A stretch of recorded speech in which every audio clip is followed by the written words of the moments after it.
Buenos días para todos. Vamos a dar inicio a la escuela. Entonces, 8:30 vamos a empezar siempre la confesión de fe con los que estén. ¿Listo? Para que no nos extendamos porque eso es un mal hábito. Vamos a orar y vamos a darle gracias a Dios por este tiempo. Padre, gracias por esta mañana, Señor. Una vez más acudimos a tu misericordia. Dios, pedimos que tu palabra, Señor, esta mañana nos ilumine el entendimiento y nos ayude a conocerte. Tu sangre preciosa nos limpió en la cruz del Calvario y nos dio la salvación, y ya tenemos la salvación. Ahora necesitamos ir bajo esa salvación, Señor. Por eso te pedimos que sigas hablando a nuestros corazones en la escuela, en el sermón, en Cristo Jesús. Amén y amén. Vamos a ir al párrafo 6 de la confesión de fe del capítulo número 3. Queda párrafo 6 y párrafo 7 y terminamos del decreto de Dios. Busquen su confesión. Si alguien no tiene la confesión, con mucho gusto le damos una. La idea es que todos la tengan física o también si la traen PDF, pero que la tenga. Para eso se le dio una a cada uno, para que la tenga física en lo posible. De hecho, usted debería llevarla donde vaya, porque eso es un material de consulta cuando usted va a evangelizar. ¿Sí sabía? Esos 32 capítulos son las doctrinas de la iglesia cristiana. Entonces, si usted va a hablarle a alguien y le pregunta, por ejemplo, bueno, ¿y qué dice la Biblia acerca de la muerte? Ahí puede encontrar. ¿Qué dice la Biblia acerca de la soberanía de Dios? Este capítulo del decreto de Dios habla de la soberanía de Dios. Entonces vamos a leer el 6, dice lo siguiente: así como Dios ha designado a los escogidos para la gloria, de la misma manera por el propósito eterno y libérrimo de su voluntad, libérrimo es libre, ha preordenado todos los medios para ello. Por lo tanto, los que son escogidos habiendo caído en Adán, son redimidos por Cristo, eficazmente llamados a la fe en Cristo por su Espíritu, obrando ¿cuándo? A su debido tiempo. Son justificados, adoptados, santificados y guardados por su poder mediante la fe para salvación. Nadie más es redimido por Cristo. ¿Sí oye? Nadie más. O eficazmente llamado, justificado, adoptado, santificado y salvado, sino solamente ¿quién? Los escogidos. Y están todas las citas bíblicas que nos dicen de dónde ellos sacaron, de dónde los autores de la confesión de fe sacaron esta parte. Entonces vamos a mirar qué afirma esta sección. Esta sección afirma lo siguiente, escuche: que aun cuando el decreto de Dios tiene un intento eterno y comprensivo, los varios elementos que lo compone necesariamente sostienen la relación de los medios con los fines. Le explico.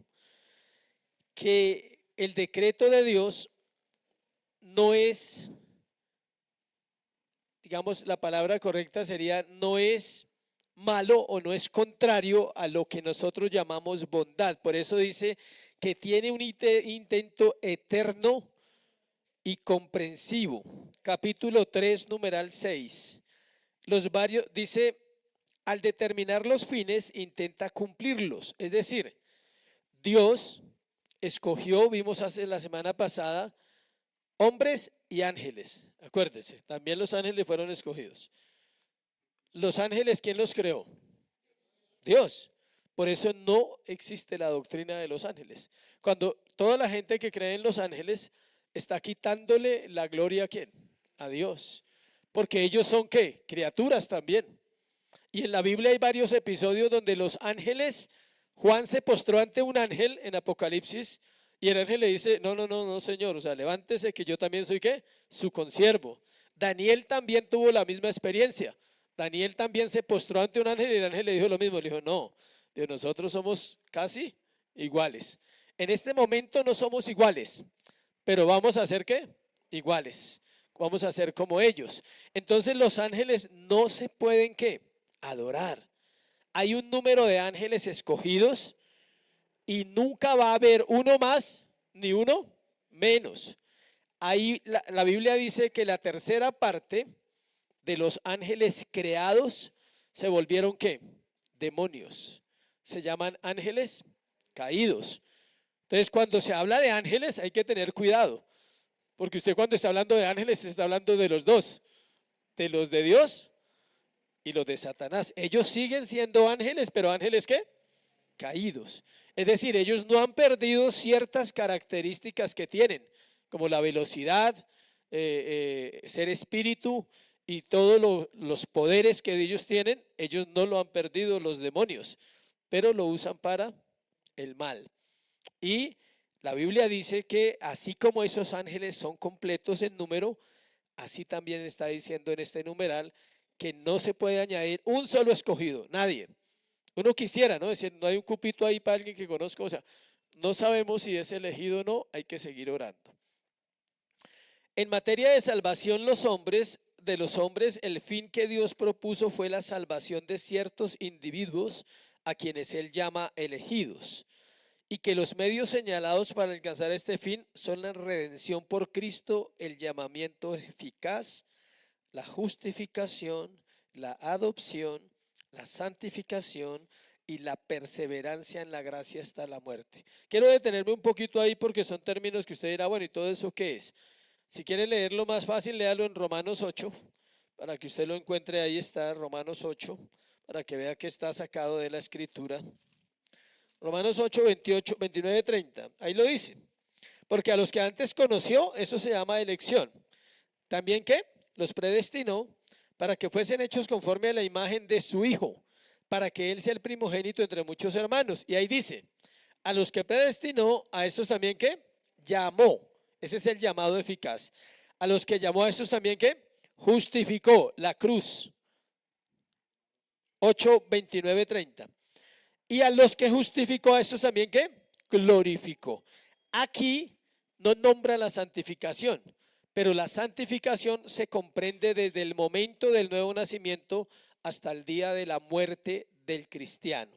Entonces lo que está viendo ahí, en lo que yo leí ahorita, le voy a volver a leer las palabras, esa frase, los medios señalados para alcanzar el fin. ¿Cuál fin? El de la elección. Es la redención por Cristo. Luego el llamamiento eficaz. Luego la justificación. Luego la adopción. Luego la santificación y la perseverancia en la gracia hasta la muerte. Eso se llama el ordus salutis en latín. En español, el orden de la salvación. Ese es el orden que usted y yo estamos viviendo. ¿Dónde vamos nosotros? Antes, en la santificación. Sí, también en esa, pero vamos en la santificación. Y en esa santificación tenemos que ¿qué? Perseverar. Pero vamos en esas dos.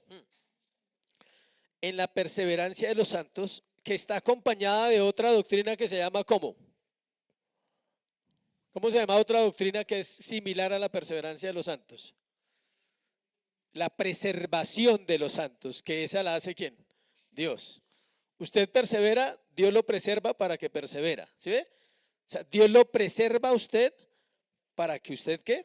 Persevere. Y usted persevera porque Dios lo preserva. Así funcionan esas dos cosas. Entonces, ese orden de la salvación lo vive todo creyente. Conozca teología, no conozca, así esté en una iglesia por allá donde predican mal, porque allá también hay salvos. Tenga en cuenta eso. Tenemos que como iglesia aprender a ser más humildes y más misericordiosos y dejar de juzgar a los que están donde nosotros estábamos. Bueno, porque un error que ha caído en la reforma, y lo digo claro, es que la reforma se volvió legalista.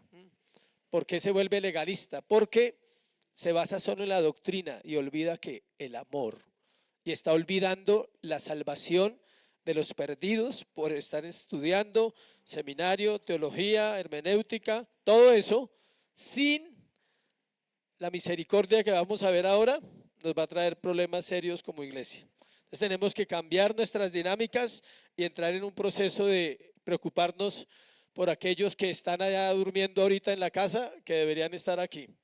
Por aquellos que uno conoce que se levantan a hacer nada el domingo, en vez de estar aquí aprendiendo la palabra, pero eso tiene que ver con el proceso de salvación. ¿Dónde vamos cada uno? Vamos a mirar que el propósito de Dios sostiene la relación de los medios con los fines. O sea, eso es una frase que uno dice, eso es como lo entiendo. El propósito de Dios sostiene la relación de los medios, es decir, de esas cosas que estamos hablando.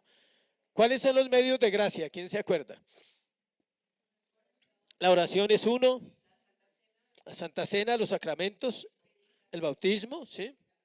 La predicación, la adoración, el comprar atrás y tener comunión, eso también es parte de los medios de gracia. Claro, eso no que usted habla con el otro y se saluda y se cuenta un chisme. Eso se llama comunión.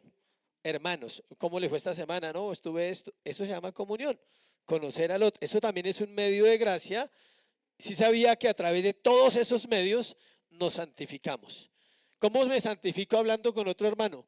Porque veo que él está perseverando en la fe también como yo y que también tiene problemas, pero ahí va. Sí, ahí está. Eso trae alegría al corazón, ver a otros que también viven lo mismo.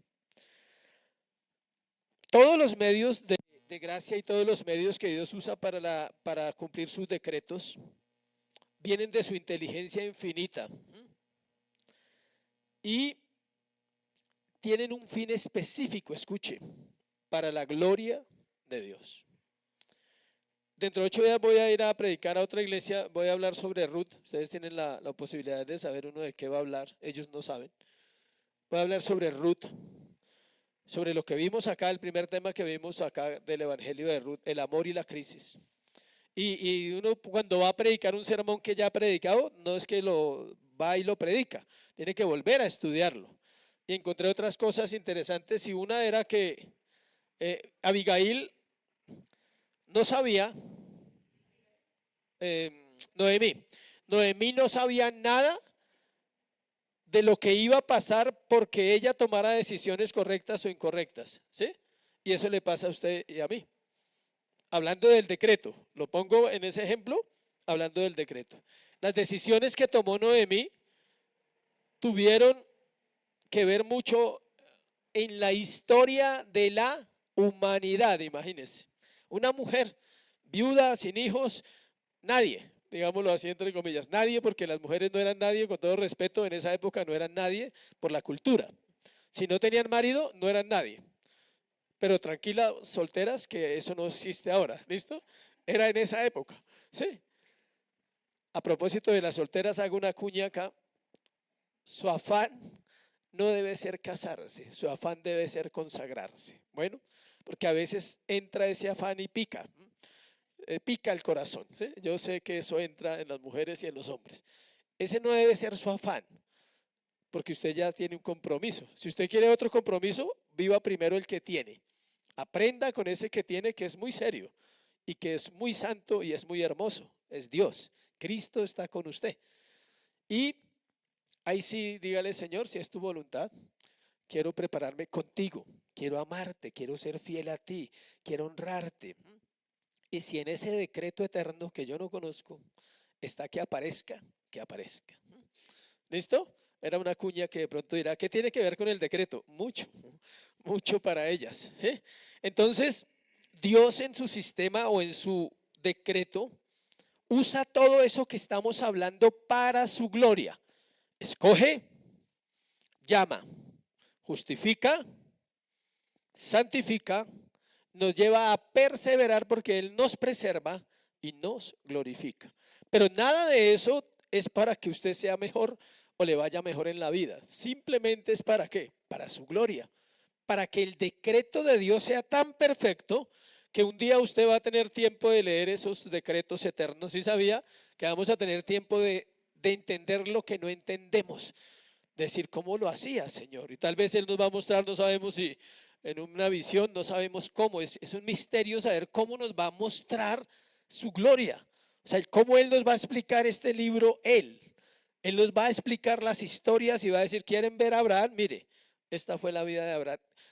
Nosotros podemos interpretar ahí a un rayito de luz, pero imagínese que Él mismo le cuente, o que Abraham le cuente a usted la historia, que pongan a Abraham allá a contarnos, ¿quieren mi historia? Le voy a contar mi historia. Imagínense ustedes escuchando a Abraham allá. No hay hambre, no hay sueño, no hay afán para irse, no hay marido ni hay esposa para nada. Feliz escuchando allá todas esas historias. Yo creo que sí es cierto lo que le digo por un texto nomás. Por un solo texto lo creo y creo que no estoy diciendo nada raro ni especulando. Y es Daniel 12, cuando dice que los entendidos resplandecerán como las estrellas y enseñarán, dice, en el cielo. O sea, en el cielo van a haber también maestros. El Señor, y van a haber personas, yo supongo, en mi ignorancia, que pueden ser esos hombres que queremos saber cómo fue Pablo. Pablo contándonos sus 35 años de ministerio.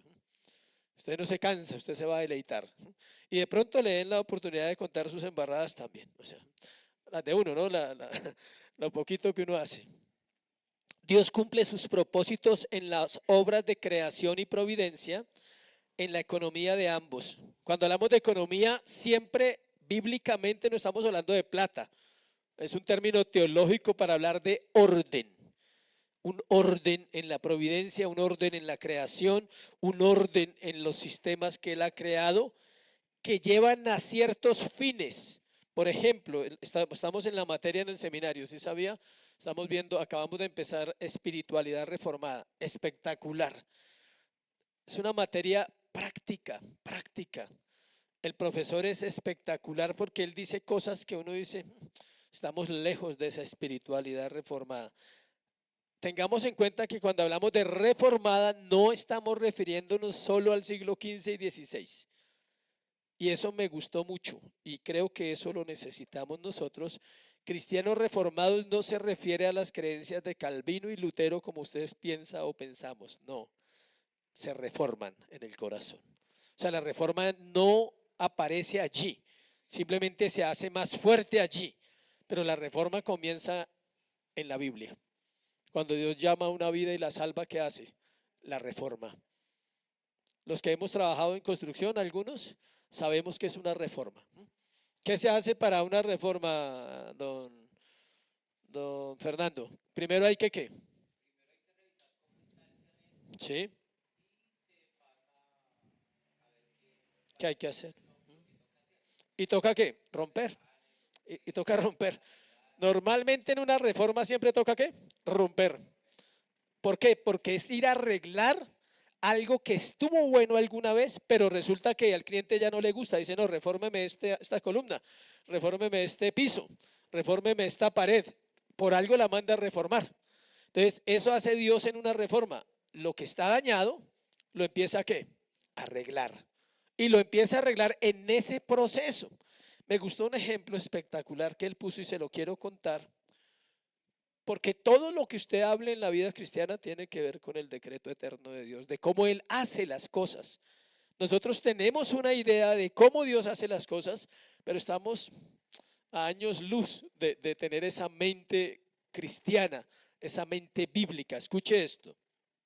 Él decía que una persona, un joven en la iglesia o una jovencita, pueden llegar a la iglesia y puede venir en una relación. Él decía, tal vez tiene novio o novia.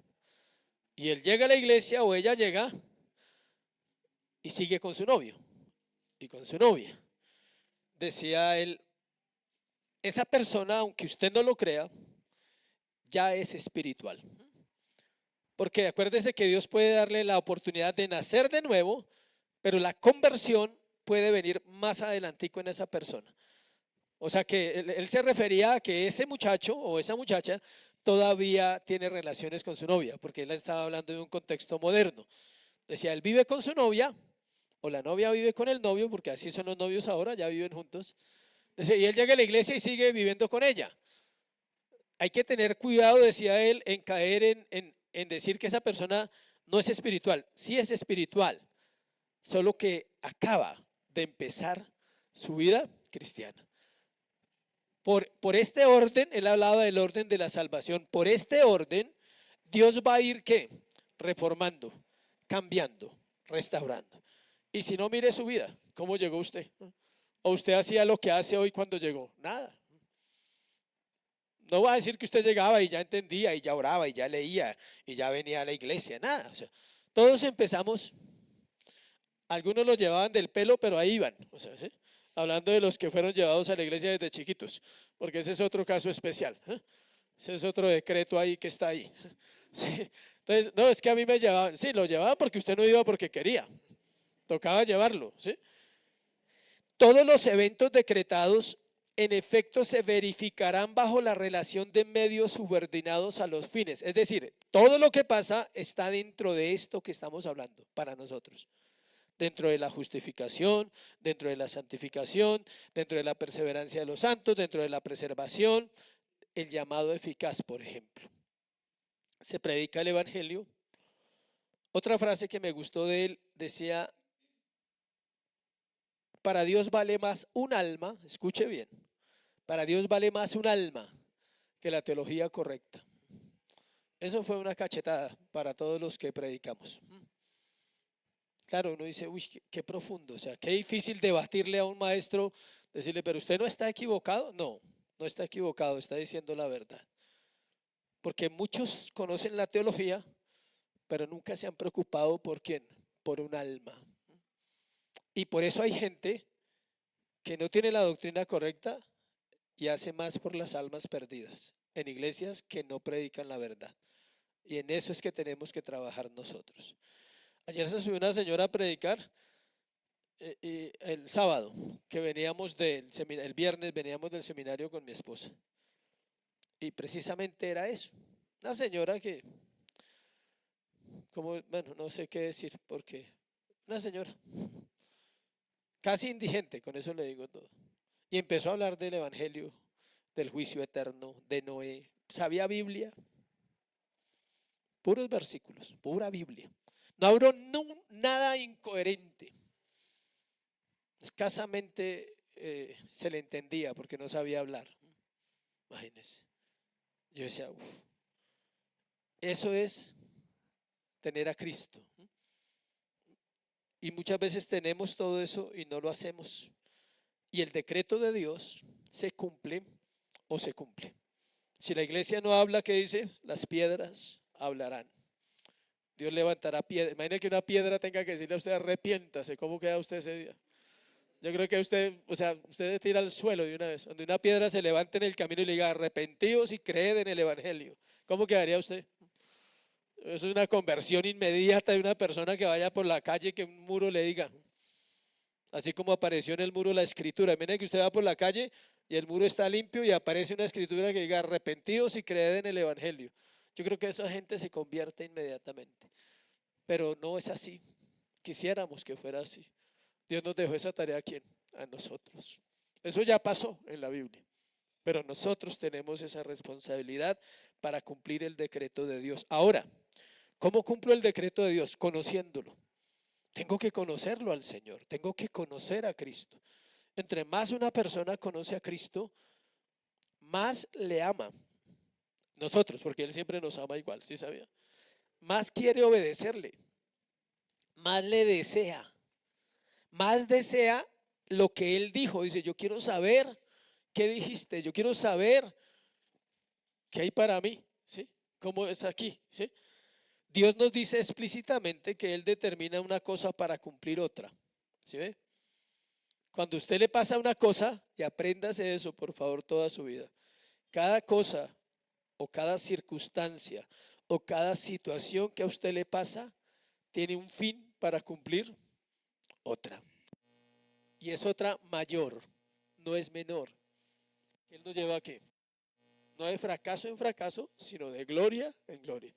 Tal vez usted pensaba eso hoy, que iba de fracaso en fracaso, pero va de gloria en gloria ciego, porque no lo puede ver. Va de gloria en gloria ciego porque usted no lo entiende, pero Dios no miente, Dios es así. Entonces, si a usted le pasó algo, no funcionó esta situación, se acabó esta relación, perdí allí, es con un fin de algo que mayor. Quizás simplemente le está dando una lección, le dice, aprenda, para que no vuelva a vivir esto, aprenda. Tal vez el fin no es ese que pasó, sino es que usted aprenda para tiempo que futuro, no repetir las mismas embarradas. Cuando el Señor nos da a Cristo, cuando Dios nos dio a Cristo para que hiciese expiación por el pecado y al Espíritu Santo para regenerar y santificar, la intención divina era concederlos como medios para cumplir su propósito de asegurar la salvación de los elegidos. El Padre es el absoluto autor y el que planea toda la salvación. Y usa a dos, al Hijo y al Espíritu Santo. ¿Cómo los usa? El uno tiene que ir a la cruz y el otro tiene que venir a la tierra. ¿Sí ve?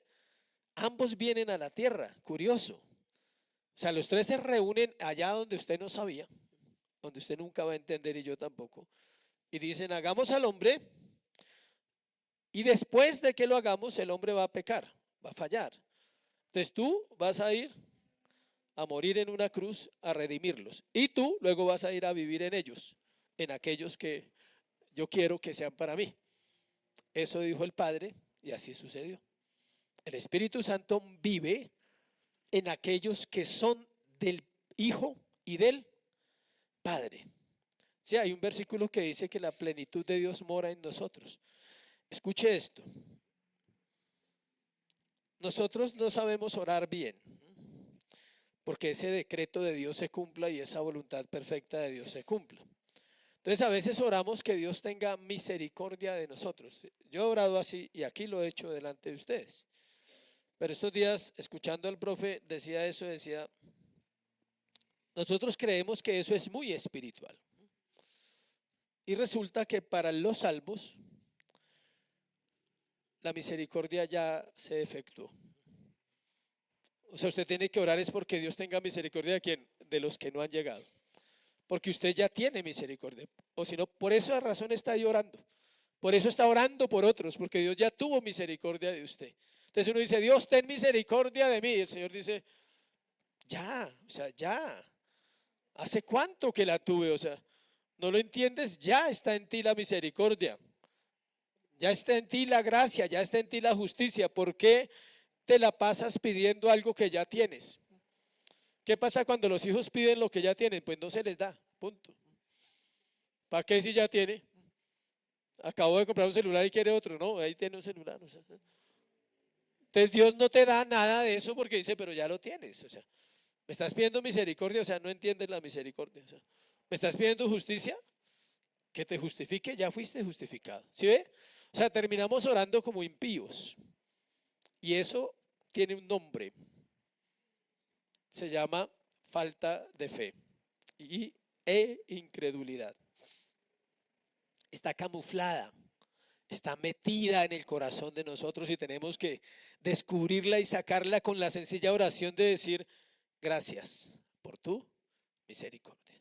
¿Cómo cambia, no? La perspectiva. Si yo voy a orar y le digo, Señor, ten misericordia de mí, Dios dice, ¿otra vez?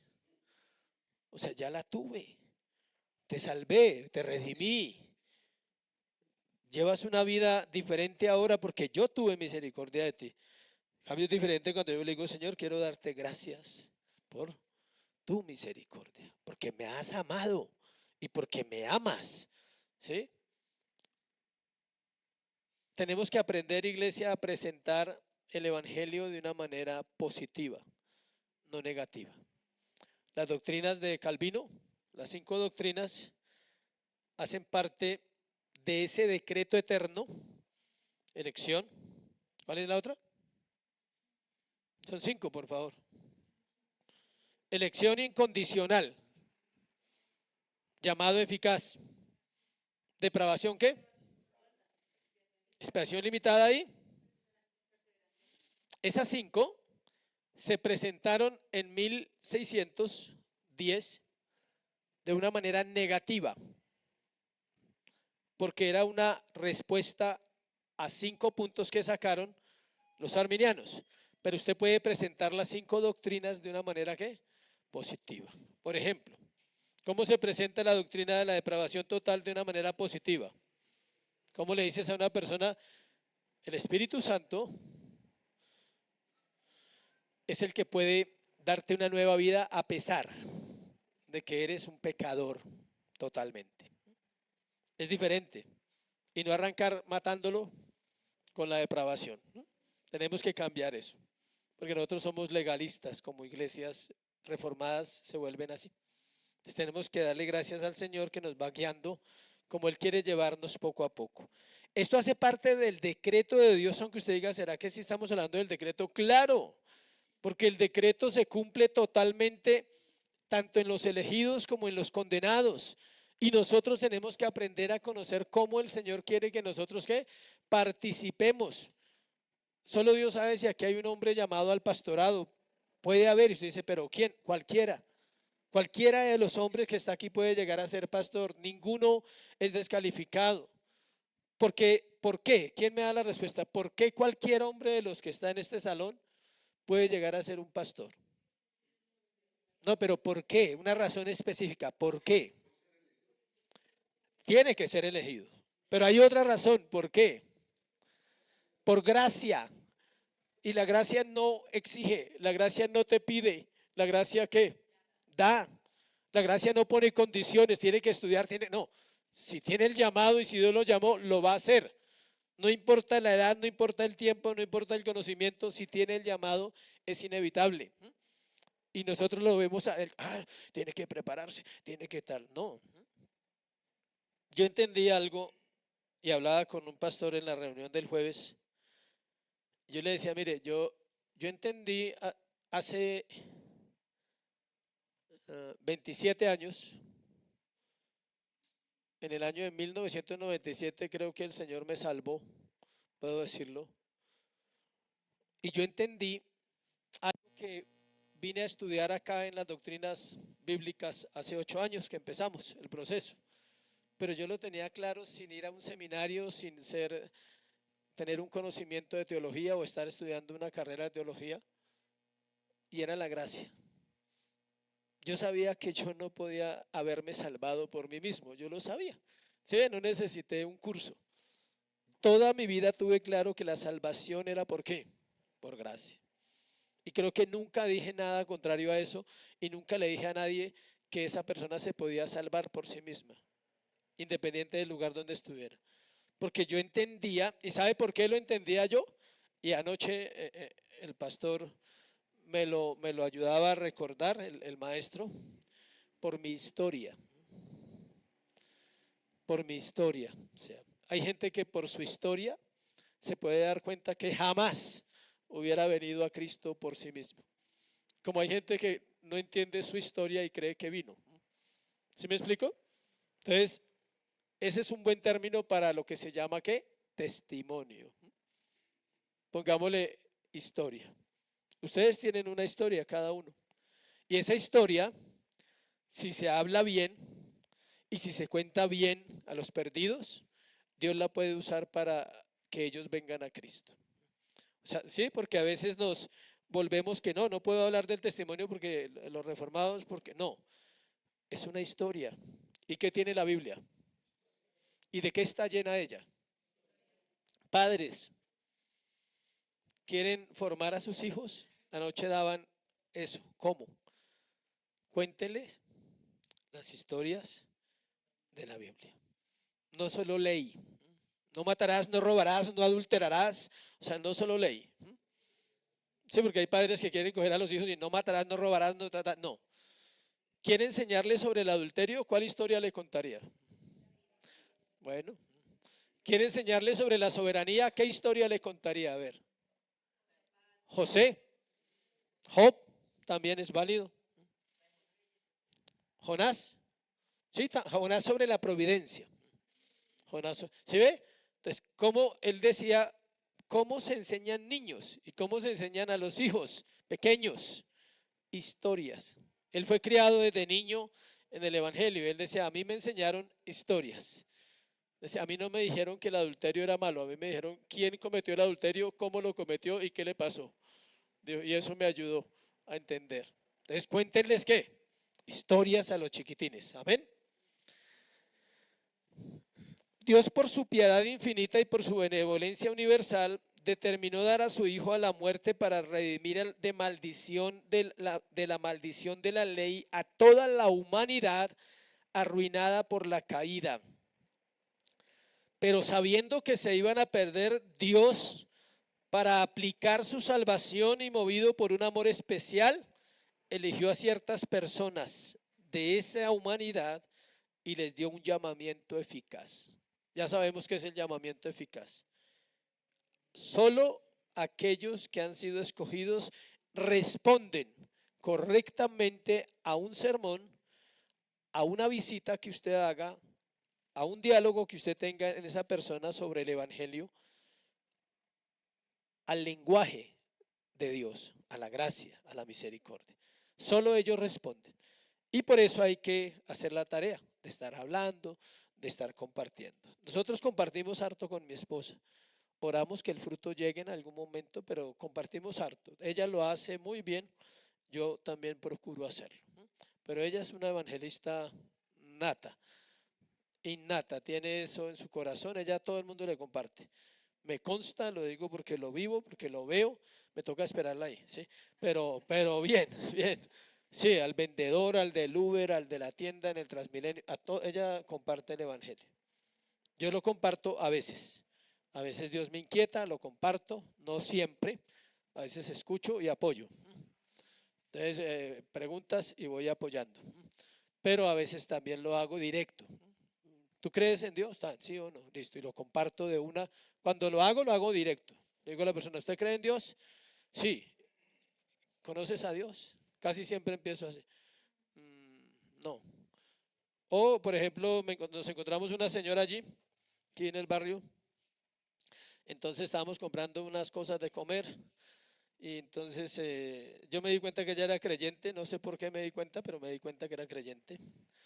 Entonces se dio la conversación y hablaron con Jan y cruzaron palabras. Entonces le dijo alguna frase así sobre comida. ¿Sí? La comida siempre es un buen medio para llegar, ¿no? Dijo, es que a mí me gusta cocinar mucho. Entonces yo le dije, no, a mí me gusta es comer. O sea, sí. O sea que tiene ese don, me dijo. Ahí me dio la entrada. Cuando me dijo así, le dije, solo las personas creyentes hablan de esa manera, ¿sí o no? Me dijo, sí, yo soy creyente, voy a una iglesia. Le dije, solo las personas creyentes relacionan el lenguaje espiritual con el secular. Usted tiene ese don. Cuando ya dijo así, usted tiene el don de comer. Le dije, usted es cristiana, le dije. Me dijo, sí. Le dije, porque solo los creyentes hablan de ese término. Así como un hombre que hace muchos años le compartí el evangelio, porque fui a un almacén a comprar zapatos y nos paramos en un andencito así. Aquí está el andén y pasó una mujer con un escote de esos espectaculares que dicen. Y él dijo, uy, qué tentación. Cuando dijo así le dije, usted conoce de Dios, ¿cierto? Me dijo, ¿usted conoce de Dios? Me dijo, sí, ¿por qué? Le dije, porque solo los que conocen de Dios hablan de qué? Tentación. Y ahí le compartí el evangelio porque estaba yendo a Almira y ese hombre es Danilo, que ustedes lo conocen, y pudo venir a Cristo. Y todos los días por la tarde iba a compartirle la Biblia. Y le dije, ¿quiere conocer la Biblia? Me dijo, sí. Le dije, ¿tiene tiempo? Dijo, me gusta. Todas las tardes iba y le enseñaba.